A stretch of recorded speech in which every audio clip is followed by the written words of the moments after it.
Hey, you guys, I got a question this week about the symbolism in Revelation and just the difficulties associated with interpreting them and trying to understand it. And so I wanted to record a quick video just to give you a little bit of background, a little bit of knowledge on how the symbolism works, but also how to just faithfully walk through it and not allow it to bog you down too much. So first, symbolism is an incredibly efficient literary tool that traverses time and culture, right? And so it's a word picture. So instead of the person saying it's this, they say it looks like this, right? And that allows us, especially when we're talking about visions, right? John and other prophets that have seen visions go like they don't really know what it is necessarily, but they can describe what it is.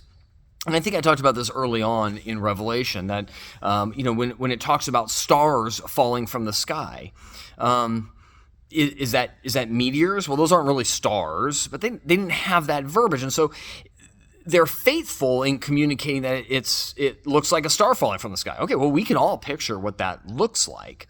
But now as culture and time and technology, we're like, maybe that's a hypersonic missile. I don't know, right? So it gives us the universality of the truth, which is there's going to be something that looks like a star that's falling from the sky. Like that's the truth. And this is probably one of the most important parts of symbolism, is that it's intended to convey a truth. There's a reality behind the symbol that we need to ask ourselves, what is this symbol portraying? And so we need to be careful with that, because sometimes the symbols are portraying not a physical reality, but a truth. And sometimes they're pertaining to a physical reality. And this is actually some of the interpretive lenses have big dividing points on what is this symbolizing a real thing, or is this just symbolizing a spiritual, metaphysical truth? And so we need to be careful as we walk through it. Let me encourage you in this. Most of the time, Revelation either interprets it, or an adjacent text, or a historical text will help us understand what the symbolism might be referring to. But in times when it doesn't, it usually isn't too drastic to really pin down exactly what that symbol is trying to represent. Usually it's not. And